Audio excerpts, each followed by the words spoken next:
Baik, kita lanjutkan. Nah, artinya dalam bernegara itu tentu kita harus pandai mendahulukan apa yang menjadi kepentingan negara di atas kepentingan diri kita pribadi atau golongan kelompok kita. Maka harus dihindari betul ya ego sektoral itu, ya ego pribadi itu dalam kehidupan apapun, dalam bermasyarakat, berbangsa dan bernegara itu. Kalau ingin tercipta Indonesia ini negara yang masyarakatnya rukun, ya negaranya maju gitu. Nah, contoh lain butir implementasinya yaitu rela berkorban untuk negara tentu saja. Misalnya kita bekerja keras, ya, membayar pajak. Dulu Pak Soekarno pernah mengatakan jangan tanya apa yang negara berikan untukmu, tapi tanyalah dirimu apa yang telah kau berikan untuk negaramu. Nah, jadi kita tuh jangan apa namanya hanya menuntut saja ya, tapi tidak ada kontribusi juga. Kan tadi saya katakan hak dan kewajiban itu melekat. Hak warga negara berarti kewajiban negara. Ya, hak negara berarti kewajiban warga negara. Nah, samalah dalam hal bayar pajak ini misalnya. Kita ribut-ribut bilang, "Oh, gimana nih pemerintah kok jalan tidak diperbaiki? Kok jalan sudah hancur gini kok masih dibiarkan?" Padahal bayar pajak aja tidak mau. Jangan ngomong lah kalau gitu kan. Nah, artinya kan harus seimbang. Kita jalankan kewajiban kita dulu, kita tunaikan, ya, baru kita menuntut hak kita, itu baru benar. Nah, begitu ya. Lalu bangga sebagai bangsa Indonesia, berani dan percaya diri sebagai warga negara Indonesia, memajukan pergaulan demi persatuan dan kesatuan bangsa yang berbineka tunggal ika. Nah, kita harus punya rasa bangga. Kita bangga sebagai bangsa Indonesia, sebagai warga negara Indonesia ini, ya, bangga dengan segala yang kita miliki. Secara fisik kita seperti apa terkait apa namanya sebagai bangsa Indonesia ini, misalnya kulitnya sawo matang, rambutnya hitam, apa tinggi badannya semekot, semeter kotor misalnya. Ini bangga saja dengan semuanya kan. Ya, jangan rambutnya diwarnai warna kuning kayak habis kesiram kuah gulai, ya, matanya pakai soft lens ya seperti orang barat misalnya. Jangan, itu kan seolah bangga dengan budaya luar dibanding punya kita sendiri gitu ya. Harus kita bangga sebagai bangsa Indonesia. Dengan kita bangga itulah baru nanti kita bisa menunjukkan ya kita ini cinta dengan negara, ya kita bangga. Tapi kalau kita udah tidak mengakui bangsa sendiri, malu dengan bangsa sendiri, gimana kita mau berkorban kan gitu ya. Nah, memajukan pergaulan demi persatuan dan kesatuan bangsa yang berbineka tunggal ika. Nah, jadi pergaulan kita sehari-hari ya kita jalankan dengan dasar bineka tunggal ika ya, agar dia tercipta pergaulan yang sehat gitu ya. Nah, sekarang yang keempat, implementasi sila keempat kerakyatan yang dipimpin oleh hikmah kebijaksanaan dalam permusyawaratan perwakilan. Mempunyai makna bahwa kekuasaan ada di tangan rakyat dan dalam melaksanakan kekuasaannya rakyat menjalankan sistem perwakilan dan keputusan yang diambil dilakukan dengan jalan musyawarah yang dikendalikan dengan pikiran yang sehat, jernih, logis, serta penuh tanggung jawab, baik kepada Tuhan maupun kepada rakyat yang mewakilinya. Nah, ya begini. Tadi saya bilang sila pertama itu hubungan manusia dengan Tuhan yang memberikan bekal kepada manusia bagaimana hidup. Nah, setelah punya bekal dari Tuhan, dari agama, maka hubungan sesama manusia itu jalankan dengan bekal agama tadi. Nah, dengan jalankannya hubungan sama manusia yang baik, maka tercipta hubungan yang baik sama manusia, maka muncullah keinginan untuk bersatu, bernegara. Nah, setelah kita bernegara, maka apa? Negara itu harus dipimpin oleh pemimpin. Siapakah pemimpin? Ya, pemimpin itu adalah orang-orang yang kita percayai untuk menjalankan negara ini mewujudkan apa yang kita cita-citakan. Ya, presiden itu pemimpin, DPR itu pemimpin, ya. Yang duduk di peradilan itu pemimpin, ya semuanya pemimpin. Orang-orang yang duduk di pemerintahan itulah pemimpin kita. Nah, maka pemimpin itu harus sesuai dengan sila keempat ini. Ya, kita sebagai masyarakat pun dalam memilih pemimpin ini juga harus memilih pemimpin yang betul-betul adil, ya, pemimpin yang benar. Jangan penjahat kita pilih jadi pemimpin, ya. Kalau penjahat kita pilih jadi pemimpin, kita yang dimakannya. Nah, maka kita pilih orang-orang yang mampu, orang-orang yang betul-betul kita yakin, kita percayai, ya, untuk memimpin, ya, yang kita anggap dia layak, gitu. Ya, jangan dipilih penjahat. Ya, walaupun sekarang ini sulit untuk mencari calon-calon pemimpin yang memiliki kapabilitas itu, karena kebanyakan orang-orang yang ditawarkan menjadi pemimpin kita itu udah diseleksi dulu oleh cukong-cukong, ya.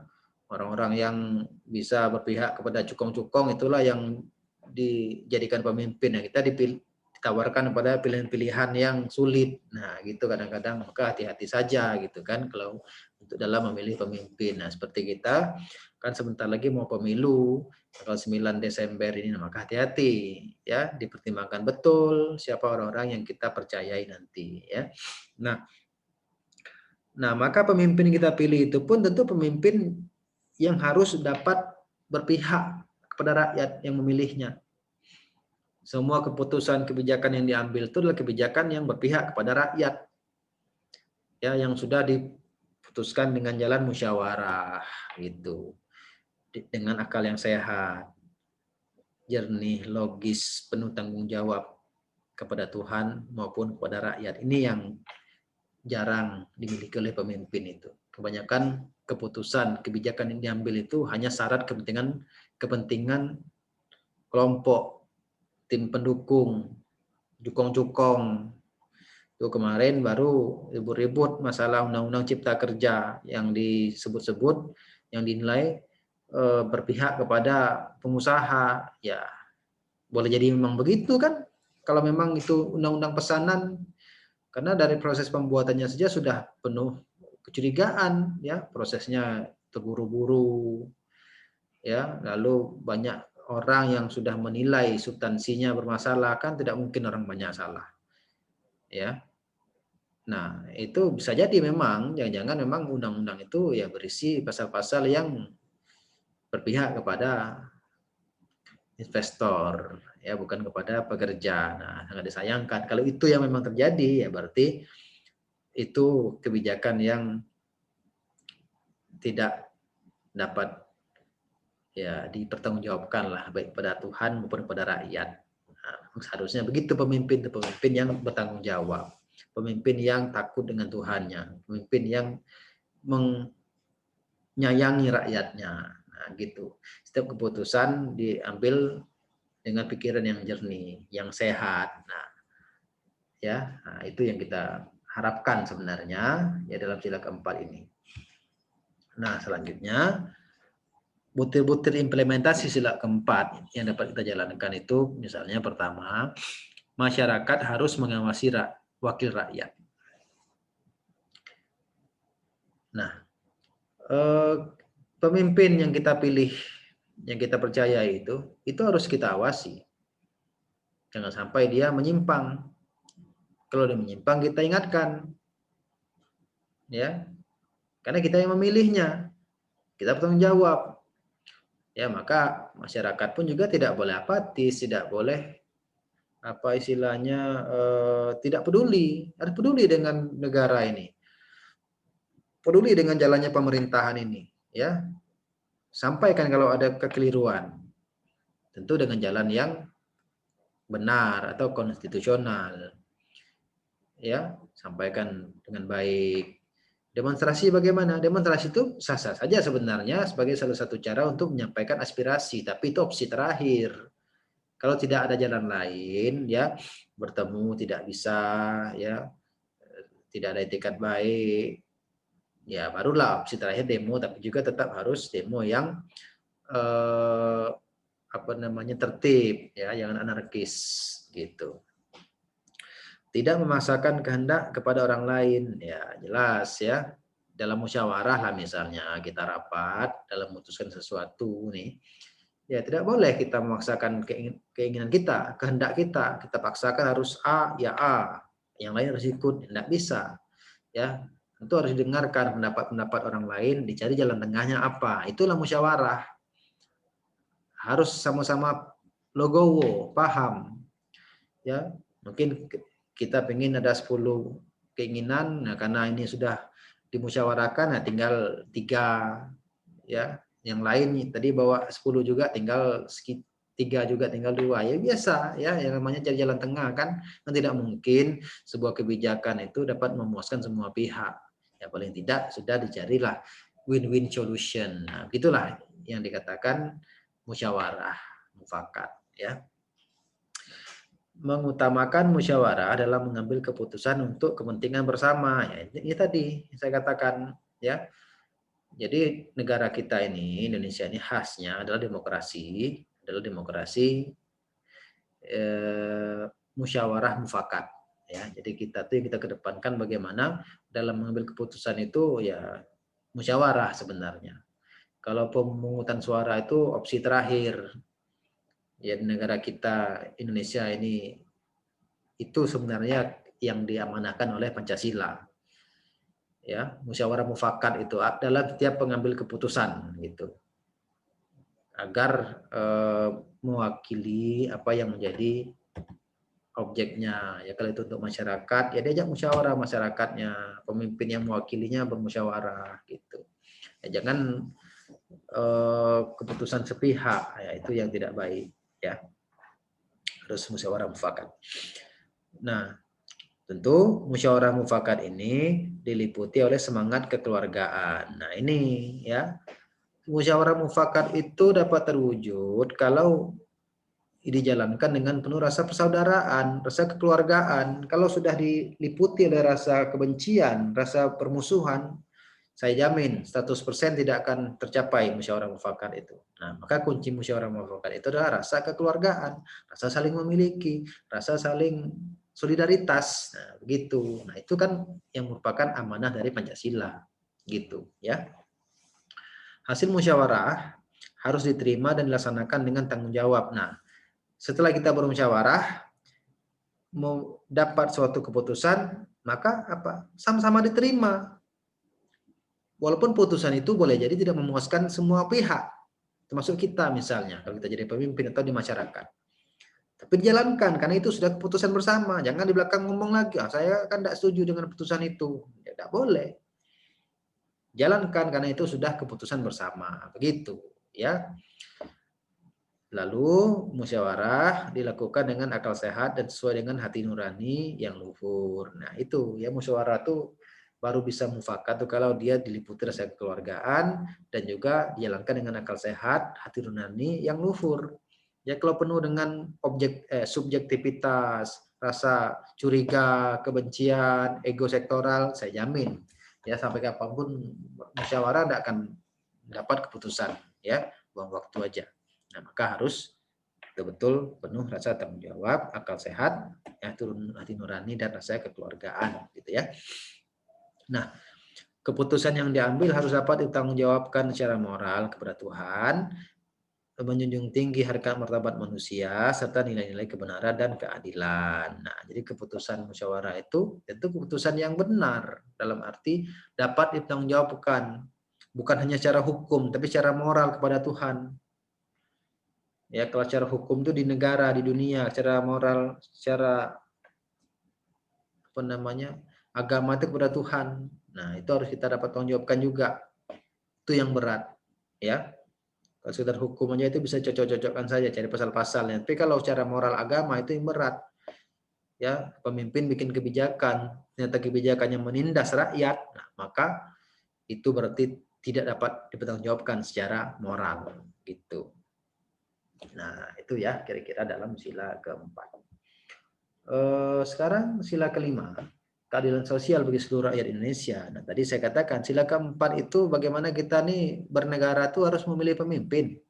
Pemimpin yang bagaimana? Pemimpin yang bisa bermusyawarah, pemimpin yang adil, ya, memikirkan rakyatnya. Nah, maka kalau itu sudah berjalan, maka sila kelimanya akan terwujud, yaitu keadilan sosial bagi seluruh rakyat Indonesia. Berkat pemimpin yang kita pilih tadi, gitu. Nah, sila ini mempunyai makna bahwa seluruh Indonesia ini mendapat perlakuan yang adil dalam bidang hukum, politik, ekonomi, budaya, dan kebutuhan spiritual rohani, sehingga tercipta masyarakat yang adil dan makmur. Nah, jadi memang keadilan sosial itu ini adalah bagaimana pemimpin pemerintah itu dapat mewujudkan lah ya terhadap seluruh rakyat Indonesia ini. Ya mau dia kaya, mau miskin, tua, muda, di kota, di desa, semua harus diperlakukan secara adil. Setiap kebijakan harus dapat dinikmati tentu secara proporsional gitu ya, bukan berarti adil itu sama rata tapi sesuai dengan kebutuhan gitu. Di seluruh subsistem kemasyarakatan mau itu hukum, politik, ekonomi, budaya, sosial, semuanya itu harus dapat diterapkan dengan adil oleh pemerintah karena itu adalah amanah dari Pancasila. Nah, misalnya nih butir-butirnya perbuatan luhur saling membantu. Nah, bersikap adil dan tidak pilih kasih, ya, suka memberi pertolongan, tidak egois dan individual, kerja keras, berusaha tidak pasrah kepada Tuhan, dan menghargai orang lain. Nah, ini ya contoh-contoh sikap yang mudah sekali untuk kita aktualisasikan. Ya, nah implementasi Pancasila dalam kehidupan sebagaimana diuraikan di atas tadi adalah merupakan penjabaran dari Pancasila sebagai pandangan dan ideologi bangsa Indonesia. Menjadi kewajiban bangsa Indonesia untuk menerapkan dengan baik dan benar sehingga kehidupan adil dan makmur dapat dicapai. Nah, gitu ya. Jadi implementasi yang tadi saya jelaskan itu adalah bagaimana penjabaran dari Pancasila itu kan sudah pernah saya jelaskan dulu fungsi kedudukannya sebagai pandangan hidup dan ideologi bagi bangsa Indonesia ini. Nah, itu lagi kira implementasinya kan saya katakan Pancasila itu abstrak. Nah, maka ini contoh-contoh konkret yang dapat dijalankan. Ya. Nah, agar kehidupan adil makmur itu dapat tercapai ya. Nah, demikian saudara ya presentasi dari saya, mudah-mudahan dapat menambah ya pengetahuan bagi Anda. Saya pamit undur diri. Wassalamualaikum warahmatullahi wabarakatuh.